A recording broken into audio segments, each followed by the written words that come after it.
Audio preview.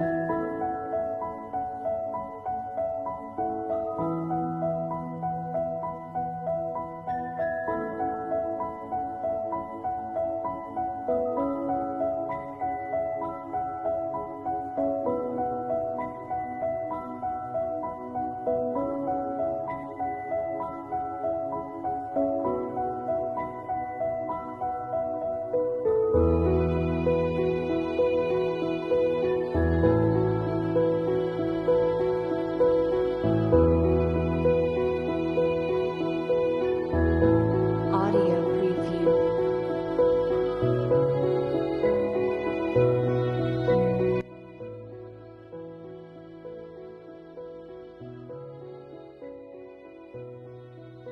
Ano nga ba ang kahalagahan ng lakas paggawa?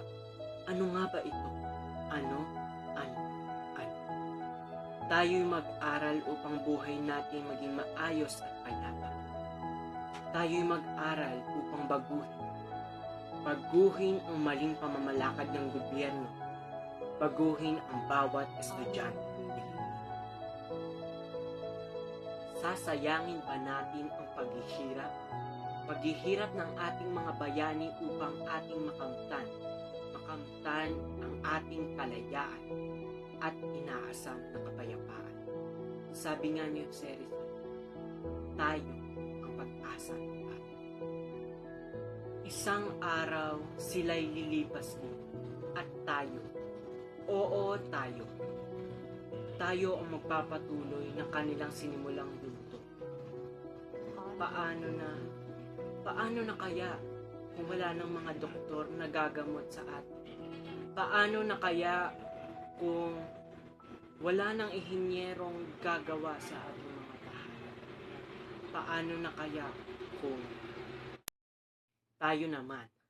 tayo naman ang lilinang sa ating likas na yaman? Tayo naman ang magtataguyod ng ating mga pamilyang gumabay at nagbigay ng walang sawang suporta at pagmamahal. Kaya't halika na't paunlarin ang bawat isang mamamayang Pilipino at magkaisa. Halika na't baguhin ang ating pagmamayari, ang ating bansa.